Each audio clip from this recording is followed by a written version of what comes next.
네, 반갑습니다. 외교통일위원회 차지호라고 합니다. 안녕하세요. 딱 오늘 날짜를 보니까 제가 25년 3월 딱 20년 전 2005년 3월에 제가 결핵환자를 처음 봤어요. 그때가 언제였냐면 제가 막 학교 졸업하고 통일부 하나원에서 이제 공중보건의사로 완전 초짜 의사죠. 환자들을 보기 시작했었을 때였고, 그때는 탈북자들이 굉장히 많았어요. 한 달에 한 150명 정도 계속 매달 들어오고, 예전 기록도 없는 그 사람들을 스크리닝해서 그에 맞춰서 하나원에 있는 한 3개월 안에 이제 적절한 케어를 해서 지역사회로 가기 전까지의 좀 마지막 헬스 프로텍션을 하는 게 일이었던 것 같습니다. 근데 결핵 환자를 제가 볼 기회가 언제 있었겠어요. 근데 갑자기 그런 일들이 떨어졌고, 그때 이제 결핵협회랑 이제 결핵연구원에서 하나원에 나와주시고, 그리고 이후에 저희가 리퍼를 하면 초치료를 여기서 시작하고 리퍼를 하면 지역사회에서 계속 케어를 해주셨어요. 근데 저는 이제 아무래도 그때는 어린 청년 의사였으니까 궁금하죠. 왜 사람들이 아픈지, 왜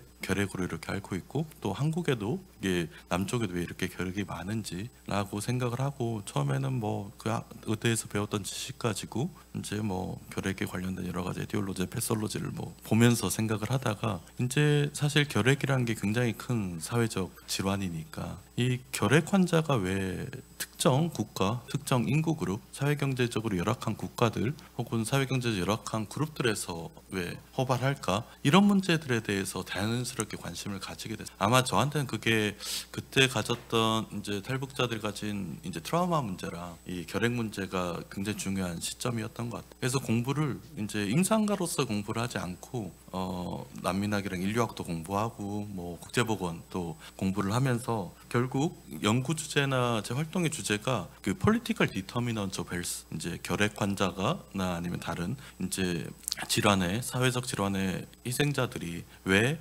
아픈가, 그리고 왜 사회경제적으로 열악한 사람들이 아프게 될까? 거기는 우리가 이해가 많잖아요. 근데 왜 사회경제적으로 사람들이 열악하게 될까? 왜 국가 간엔 그렇게 심각한 정도의 불평등이 존재하고 한 국가 내에는 왜 그렇게 심각한 정도의 불평등을 우리는 받아들일까? 그리고 그게 그냥 내가 조금 더 잘 먹고 잘 살고 문제가 아니고, 그 불평등의 하단에 있는 국가 혹은 하단에 있는 사람들은 왜 죽어야 할까? 결핵을 초치료만 제대로 잘해도 이제 죽지는 않고 생존율이 굉장히 높은데 왜 그렇지 못할까? 그리고 그 지역 국가들은 헬스 시스템 왜 이렇게 무너져 있을까? 외부에서 지원을 해줘도 왜 이게 시스템 자체가 안정화되지 못할까? 저는 그거에 대한 원인들이 사실 정치적 기원을 갖는다고 생각을 했습니다.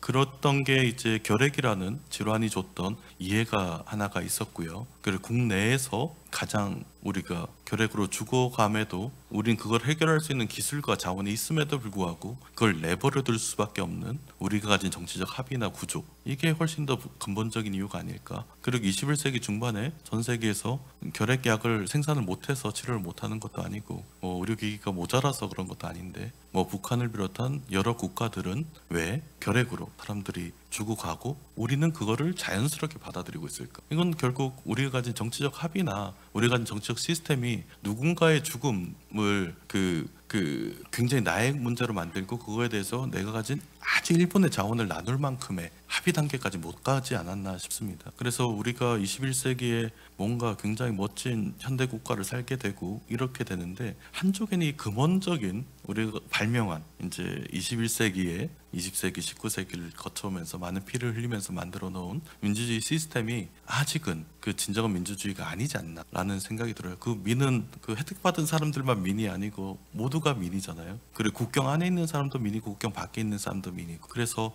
그게 한 가지 제가 가졌던 가장 큰 문제의식이었고, 그래서 특히 이제 휴머니테리언 크라이시스 현장에서 일어나면서 그런 문제들 노골적으로 봤던 것 같아요. 가장 정치적으로 그리고 요새 TV를 니글렉트 디지즈라고는 많이 하지는 않잖아요. 근데 저는 해요. 폴리티컬리 니글렉트 디지즈라고 얘기를 합니다. 정치적으로 소외된 질환이죠. 그렇기 때문에 이 문제에 대한 자원들과 우리가 펀딩들이나 이런 부분들이 아직도 불충분하게 주어지고 하는 것들은 사실 이 문제에 대한 정치적 인식들이 굉장히 높지 않지 않습니다. 결핵보다 훨씬 더 사람을 덜 죽게 만드는 정책들에 의원들이 한 20명쯤 모여서 다시 토론을 해요. 저는 그게 잘 이해가 안 돼요. 이제 국민을 대표해서 이렇게 있으면 여러 가지 문제 중에서 사람들이 죽고 사는 문제가 가장 큰 문제인데, 그 문제에 대해서 가장 많은 사람들을 죽게 만드는 일 중에 하나가 결핵인데 그 문제에 대해서 논의를 할 때 굉장히 몇몇 안 되는 사람들만 참여를 하고 있는 것 같습니다. 정치적으로 주목을 못 받기 때문이죠. 그 정치적으로 결핵의 주목을 못 받는다기보다 생명 자체가 정치적으로 주목을 못 받는 시기인 것 같아요. 그래서 저는 어떻게 하겠어요?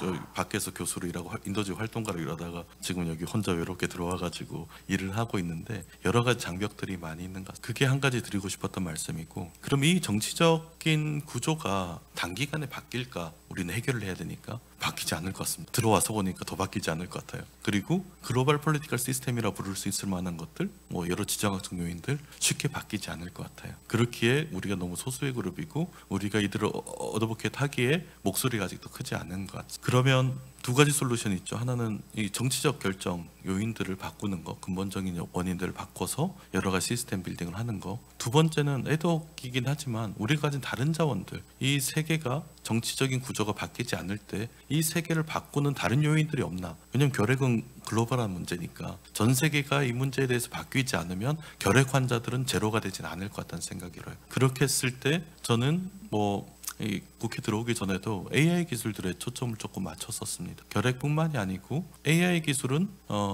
지구 전체에 영향을 줄 만큼의 변화 동인들을 가지고 있어요. 그리고 우리가 가진 그래도 좀 컨트롤이 어느 정도 가능한 수단 중에서 지구 전체에 영향을 주는 그 자원들은 그렇게 많지가 않은 것 같습니다. 그렇게 됐을 때 앞으로 AI가 이 지구의 여러 가지 소셜 시스템, 헬스케어 시스템 이런 걸 변화시킬 때 이게 지금 가장 네글렉트되어 있는 그룹들을 위해서 쓰일 수 있게 유도하는 게 굉장히 중요하다고 생각이 듭니다. 개별 기술들은 굉장히 많이 나올 거예요. 근데 그게 지금 우리가 결핵을 치료함에 있어서 가지게 된 여러 가지 시스템 장벽들, 국가 간의 차이들, 이 부분은 한쪽에는 정치적인 요인이 있지만 다른 한쪽으로는 우리 휴먼 인텔렉츄얼 시스템이 결국 현대사회, 우리 사회를 움직이는 근간의 시스템인데 이 휴먼 인텔렉츄얼 시스템 자체가 가진 불평등성이 너무 큽니다. 국가 간의 불평등성, 국가 내의 불평등성. 근데 아티피셜 인텔리전스가 휴먼 인텔리전스랑 사실 통합돼 나갈 거예요. 그래서 이제 앞으로 세계는 두 가지 인텔리전스가 경쟁하는 체계일 것 같은데, 하나는 커넥티드 인텔리전스라고 부르는 AI와 인간 지능 지식 체계가 같이 연대해서 만드는 체계, 그리고 AI가 독립적으로 일을 하게 하는 체계, 이 두 가지가 경쟁을 하게 될 거고, 어쨌든 AI 기술이 인간에 가진 휴먼 인텔렉츄얼 시스템을 매개하게 될 거예요. 여러 불평등성을. 그렇게 됐을 때 저는 우리가 할 수 있는 일들이 이 기술들을 어떤 방식으로 기존의 휴먼 인텔렉츄얼 시스템 불평등성에 연계를 시키고 그 불평등성을 줄이게 되는가. 그리고 거기에 대한 중요한 예가 헬스 시스템인 것 같아요. 헬스 시스템도 굉장히 불평등하고 불평등한 원인 중에 하나가 그 인텔렉츄얼 이니퀄리티에 있다고 생각이. 그렇게 했을 때 우리가 AI는 이제 우리가 단순히 특정 영역의 진단 이런 영역에 쓰는 것 말고도 굉장히 큰 변화의 요인이지 않나. 헬스 시스템 자체를 스케일업 할 수 있는 부분들도 있지만 이런 변화 속에서 우리가 소셜 디터미넌스 오브 헬스라고 부르는 여러 소셜 디터미넌츠에 대한 불평등성이 달라질 수 있는 기회가 되지 않나라고 생각이 듭니다. 전 세계가 극병기가 아니면 사실 변화는 만들기 쉽지 않아요. 굉장히 점진적인 변화들을 만드는데 하나의 기회는 한쪽의 위기 요인과 함께 한쪽엔 이런 기술 기반의 변화가 우리 시스템 전체를 바꿔놓는 시대가 우리 세대와 우리 다음 세대인 것 같습니다. 그럴 때 그 변화를 어떤 식으로 추동하는가가 결국 우리가 하고 있는 이 생명의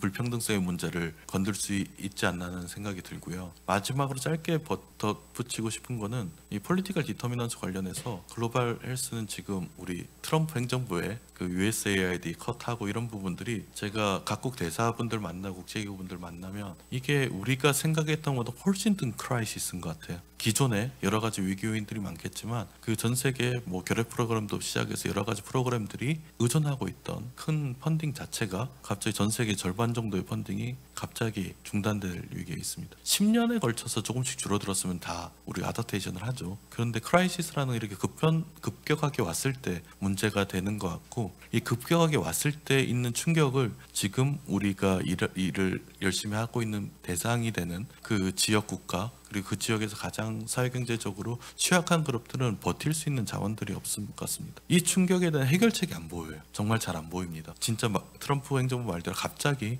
끊었을 때, USAID 직원 300명으로 줄였을 때, 자원들을 크게 삭감했을 때 이걸 어떻게 컴펜세이션 할까? 예전에 유럽이어서 유럽에서 상당 부분 컴펜세이션이 됐을 수도 있을 것 같아요. 근데 지금 유럽은 우크라이나 전 때문에 재정에 여력이 없습니다. 사실 그래서 한국을 보게 되는 경우들이 좀 있는 것 같아요. 한국과 같은 국가들, ODA 쪽에서 헬스 쪽, 뭐 휴머니티리안 에이드 쪽을 점진적으로 늘려가 있는 몇 안 되는 국가들이니까 우리가 해야 되는 역할들이 조금 더 어쩔 수 없이 많아지게 되지 않나 싶습니다. 그래서 결국 한국의 정치적 결정 요인들이 결핵을 비롯해서 여러 사회에 미치게 되는 영향들이 지금보다 더 클 거라고 생각이 들고, 그렇게 됐을 때 저는 이 문제에 대해서 가장 목소리를 내고 같이 어떤 연대를 만들어야 되는 분들이 여기 다 모여 있는 것 같다는 생각이 듭니다. 저도 국회에서 열심히 할 테니까 다들 열심히 이 위기를 같이 넘어가 보면 좋겠습니다. 감사합니다.